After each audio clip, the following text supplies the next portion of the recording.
दोस्तों यदि आपने सीएसआर नेट जून 2024 केमिकल साइंस का एग्जाम दिया है तो स्पेशली वीडियो आपके लिए है। देखो अगर आपने एग्जाम दिया है तो आपके मन में जानने की प्रबल इच्छा होगी कि इस एग्जाम की कट ऑफ क्या रहने वाली है, कितने अगर मार्क्स मेरे आ जाते हैं तो मेरे सिलेक्शन के चांस रहेंगे, और क्या मुझे दोबारा से फिर से तैयारी स्टार्ट कर देनी चाहिए या फिर मैं सेफ जोन में हूं, मेरा कोई दिक्कत नहीं है, मेरा सिलेक्शन हो जाएगा, अब मैं सेफ जोन में आ गया हूं। ए टू जेड सब कुछ यहाँ पर मैं बात करने वाला हूं। और दोस्तों यहाँ पर मैं हवा में बिल्कुल भी बात नहीं करूंगा, कुछ बेसिस यहाँ पर लूंगा, कुछ आधार लूंगा, कुछ पॉइंट्स को कंसीडर करूंगा, स्टूडेंट के फीडबैक्स वगैरह को कंसीडर करूंगा, जिसके बारे में मैं सब कुछ आपको यहाँ पर बताने वाला हूँ। तो कुल मिलाकर जो कट ऑफ में आपको यहाँ पर बताने वाला हूँ, मान के चलना आपकी वही कट ऑफ जाने वाली है। आपको क्लियर कट पता चल जाएगा कि कितने कट ऑफ जाएगी, आपको दोबारा से प्रिपरेशन करनी चाहिए या फिर आप अभी सेफ जोन में आ गए हो। साथ के साथ हो सकता है आपने कोई किसी भी दूसरी जगह से भी वीडियो वगैरह देखा हो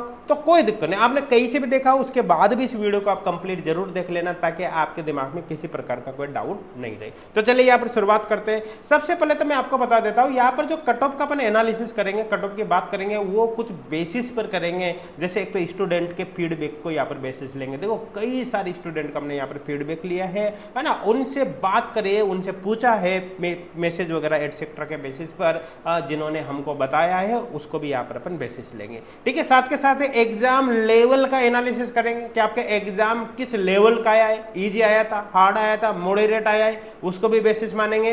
जो पेपर आपका हुआ था उसमें कितने ऐसे क्वेश्चन थे जिसको स्टूडेंट इजीली अटेम्प्ट कर सकता था, उसको भी यहाँ पर बेसिस लेंगे। और साथ के साथ अपन प्रीवियस ईयर कट ऑफ को भी यहाँ पर बेसिस मानेंगे, आधार मानेंगे, ताकि अपन जो कट ऑफ का यहाँ पर एक रेंज आपको बताए वो फिक्स बैठे, उसमें किसी तरह का वेरिएशन आपको देखने को नहीं मिले। तो दोस्तों आप वीडियो को लास्ट तक जरूर देखना, साथ के साथ अपने फ्रेंड्स के साथ भी इसको जरूर शेयर करना। देखो सबसे पहले तो यहाँ पर अपन लास्ट 7 एग्जाम के कट ऑफ का एनालिसिस कर लेते हैं। देखो लास्ट 7 एग्जाम अगर मैं यहाँ पर बात करूँ दिसंबर 2018 से लेकर दिसंबर 2023 तक की, तो यहाँ पर उसके कट ऑफ का एनालिसिस किया गया है। और अगर यहाँ से इस रेंज की बात करते हैं तो इस पीरियड के अंदर, इस लास्ट 7 एग्जाम में जो सबसे ज्यादा कट ऑफ गई थी, सबसे ज्यादा कट ऑफ गई थी जनरल कैटेगरी को 118 नंबर गई थी। इसी तरह से ईडब्ल्यूएस के लिए यहाँ पर 103 थी, ओबीसी के लिए 102, एससी की ये, एसटी की ये और पीडब्ल्यूडी की ये। तो ये मैक्सिमम कट ऑफ है। देखो मैक्सिमम कट ऑफ कब जाती है, अगर पेपर का लेवल कम आता है तो कट ऑफ हाई चली जाती है।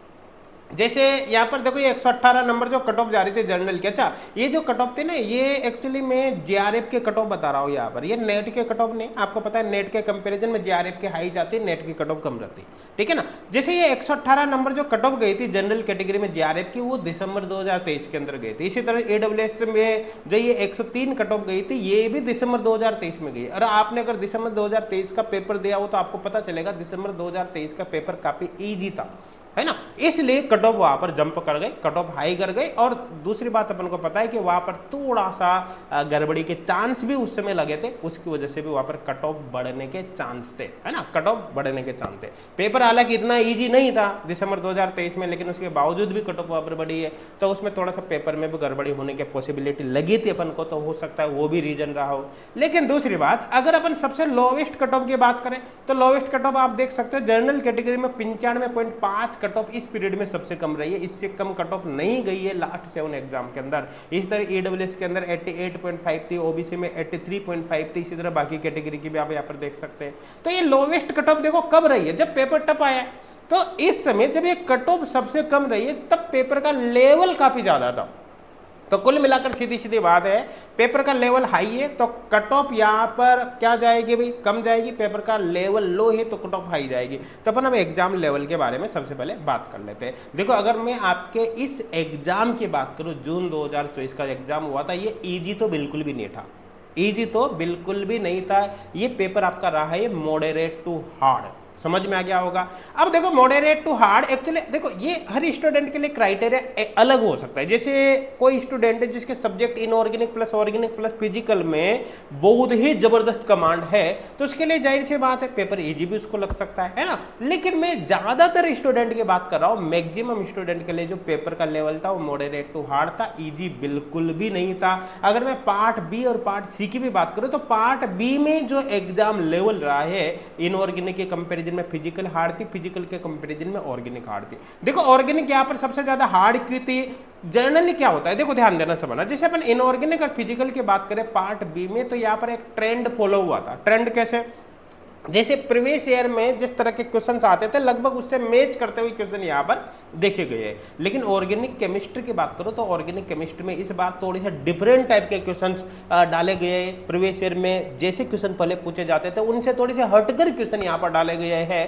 जनरली यहाँ पर क्या है कि डिटेल में जब अपन किसी भी रिएक्शंस को पढ़ते हैं, जैसे रिएजेंट वगैरह का पार्ट है, तो रिएजेंट में भी जब रिएजेंट के थ्रू भी कोई केमिकल रिएक्शन होती है तो वहां पर क्या होता है कि रिएजेंट एक रिएक्शन मैकेनिज्म के थ्रू रिएक्टेंट को प्रोडक्ट में कन्वर्ट करता है, या मैं कहता हूं रिएक्टेंट वहां पर प्रोडक्ट में कन्वर्ट होता है, एक रिएक्शन मैकेनिज्म वहां पर फॉलो होती है। तो उस रिएक्शन के मैकेनिज्म के बीच बीच में से भी क्वेश्चन उठाए गए हैं रिएजेंट वाले पार्ट में से। तो कुल मिलाकर ऑर्गेनिक यहाँ पर एक डिफरेंट ट्रेंड को फॉलो कर रही है, उस वजह से मैंने यहाँ पर कहा है कि ऑर्गेनिक के क्वेश्चन यहाँ पर थोड़े से ज्यादा टफ थे। ये पार्ट बी की बात करें।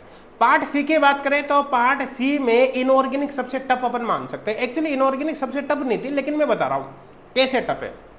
देखो एक्चुअली इनऑर्गेनिक सबसे टफ होने का रीजन क्या है कि इनऑर्गेनिक केमिस्ट्री में जितने भी क्वेश्चंस आए हैं उनमें से कई सारे क्वेश्चन ऐसे पार्ट में से पूछ ले गए हैं जिनको स्टूडेंट जर्नली इग्नोर कर देता है या जर्नली नहीं पढ़ता। जैसे एनालिटिकल केमिस्ट्री को जर्नली स्टूडेंट छोड़ देता है, एनालिटिकल क्वेश्चन से केमिस्ट्री से अच्छे खासे क्वेश्चन यहाँ पर पूछे गए हैं। अब मेन ग्रुप एलिमेंट्स में को भी स्टूडेंट जर्नल इग्नोर कर देता है या छोड़ देता है, तो वहां से भी क्वेश्चन अच्छे खासे यहाँ पर पूछे गए हैं। तो ऐसे केस में इनऑर्गेनिक केमिस्ट्री थोड़ी सी स्टूडेंट के लिए टफ हो गई यहाँ पर, है ना। हालांकि मैं यहाँ पर बता देता हूँ कि ये जो पार्ट में बता रहा हूँ main group element analytical chemistry वगैरह लगभग मैक्सिमम स्टूडेंट इसको छोड़ देते हैं, इसलिए इसका जर्नली देखा जाए तो देखो कट ऑफ पर तो फर्क पड़ेगा लेकिन सिलेक्शन पर ज्यादा खास फर्क नहीं पड़ेगा क्योंकि सबके लिए लगभग कॉमन पार्ट रहेगा, ठीक है ना। लेकिन इनऑर्गेनिक के कंपैरिजन में ऑर्गेनिक थोड़ी सी इजी थी, फिजिकल और भी यहाँ पर इजी अपन मान सकते हैं। दूसरी बात देखो सी सेक्शन में इजी और हार्ड एक चीज पर और डिपेंड करता है। देखो समझने की कोशिश करना, आपको पता है कि बी सेक्शन में तो 40 में से 35 क्वेश्चन करने होते हैं, तो ऐसे केस में आपके पास चॉइस ज्यादा नहीं होती, यहाँ पर चॉइस ज्यादा नहीं होती है ना। आपको लगभग सारे क्वेश्चन करने होते हैं 40 में से 35, लेकिन सी सेक्शन में चॉइस ज्यादा होते हैं। यहाँ पर आपको 60 में से मात्र 25 क्वेश्चन अटेम्प्ट करने होते हैं। ऐसे केस में अगर आपका कोई पार्ट बहुत स्ट्रॉन्ग है तो हो सकता है उसके आप ज्यादा नंबर ऑफ क्वेश्चन यहाँ पर अटेम्प्ट कर दे, तो इसलिए ओवरऑल देखा जाए तो सी सेक्शन यहाँ पर थोड़ा सा इजी पड़ जाएगा। हालांकि अगर अपन 60 के 60 क्वेश्चंस की बात करें तो सी सेक्शन काफी हार्ड था, लेकिन आपको पता है यहाँ पर चॉइस बहुत ही ज्यादा रहती है। इस कंडीशन में इसको अपन बहुत हार्ड की कैटेगरी में नहीं रख सकते। आई थिंक समझ में आ गया होगा। अब यहाँ पर बात कर ले कि देखो लेवल के बारे में मैंने आपको यहाँ पर बताया, लेवल मॉडरेट टू हार्ड है, समझ में आ गया ना। अब यहाँ पर अपन बात करें कि किस पार्ट के कितने ऐसे क्वेश्चन है जिसको स्टूडेंट इजीली अटेम्प्ट कर सकता है। देखो हमने ज्यादातर स्टूडेंट से जिनसे बात करें उनका मानना ये है या उन्होंने जिस रेंज में हमको क्वेश्चन बताए, किसी ने बताया भाई मैंने 4 क्वेश्चन ए पार्ट में अटेम्प्ट किए, 5 क्वेश्चन 18 क्वेश्चन बी में किए, सी सेक्शन में मैंने 23 क्वेश्चन अटेम्प्ट किए। इस तरह से ज्यादातर स्टूडेंट ने जो रेंज यहाँ पर बताई है, जो वैल्यू बताई है, वो बताई हमको कि पार्ट ए के अंदर 5 से 8 की रेंज आई है, पार्ट बी के अंदर 18 से 23 की रेंज आई है, जो हमारा डाटाबेस है उसके बेसिस पर बता रहा हूं मैं आपको, और सी सेक्शन में 19 से 25 की रेंज यहाँ पर निकल कर आई है, ठीक है ना। तो कुल मिलाकर अपन मान सकते हैं कि ज्यादातर स्टूडेंट ने इस रेंज के अंदर क्वेश्चंस को अटेम्प्ट किया है। क्लियर है। अब जाहिर सी बात है जैसे मान लो किसी स्टूडेंट ने बी सेक्शन के अंदर 18 क्वेश्चन अटेम्प्ट किए हैं, तो ऐसा तो है ही नहीं कि 18 का 18 सही होंगे, उनमें से नेगेटिव भी होंगे, तो मार्क्स यहाँ पर भी घटेंगे। मान लो सी सेक्शन में किसी स्टूडेंट ने 19 क्वेश्चन अटेम्प्ट किए, तो 90 के 19 तो सही होंगे नहीं, उनमें से भी कुछ नेगेटिव होने से मार्क्स घट जाएंगे। तो जब आप ओवरऑल कट ऑफ के बारे में बात करोगे तो कट ऑफ यहाँ पर इस रेंज में रहने की पूरे चांस है। अब जैसे ये समझो आप, देखो मैंने क्या बताया कि एग्जाम का जो लेवल है वो इजी तो बिल्कुल नहीं था, मॉडरेट टू हार्ड है। अब अगर इजी होता तो अपन हाई रेंज की तरफ जाने की कोशिश करते, लेकिन आपका जो पेपर का लेवल था वो इजी नहीं था, मॉडरेट टू हार्ड है, इसलिए इस रेंज की तरफ आने की पूरी पॉसिबिलिटी रहेगी। तो जो यहाँ पर बेसिस बताया है उसके बेसिस पर आप मान सकते हो कि जनरल कैटेगरी की जो कट ऑफ रहेगी वो 93 to 103 रहेगी, और ईडब्ल्यूएस के लिए 84 to 93, ओबीसी के लिए 89, एससी के लिए यहाँ पर 60 to 70, एसटी के लिए 50 to 55 और पीडब्ल्यूडी के लिए यहाँ पर 50 मार्क्स कट ऑफ रहने के पूरे चांस है। और आपको मैं पक्का बता रहा हूँ कि ये जो कट ऑफ यहाँ पर बताई गई ना, आपकी कट ऑफ फाइनली इसी रेंज में रहेगी। 99% आप यहाँ पर चांस मान के चलना, है ना। 100% तो देखो कोई भी नहीं बोल सकता है, लेकिन 99% मान के चलना किसी रेंज में कट ऑफ रहेगी। आप अभी इसको नोट करके रख सकते हैं। अब देखो अगर आप इस रेंज में जा रहे हो, है ना, इस रेंज में भी अगर इस नीचे वाली से थोड़ी सी हाई पर आप जा रहे हो ऊपर वाली की तरफ, तो आप मान सकते हो अपने आप को सेफ जोन में। लेकिन अगर आप इस नीचे वाली रेंज और इससे भी नीचे चले जाते हो तो भैया फिर तो अगर मैं तो ये कहूंगा अगर आप इस रेंज में भी आ गए ना तो भी अपनी प्रिपरेशन लगभग स्टार्ट कर दीजिए, है ना, क्योंकि इस रेंज में भी अगर टॉप लेवल की तरफ आ गए तो फिर तो आपकी पूरी पॉसिबिलिटी कि आपका सिलेक्शन हो जाएगा। लेकिन अगर आप इस रेंज में नीचे की तरफ है या फिर इससे भी कम मार्क्स है तो फिर आप प्रिपरेशन को बिल्कुल भी इग्नोर नहीं करें। आप अभी से नेक्स्ट एग्जाम के प्रिपरेशन स्टार्ट कर दीजिए ताकि आपका समय वेस्ट ना हो, आपके सिलेक्शन के चांस एटलीस्ट नेक्स्ट एग्जाम में तो बढ़ सके।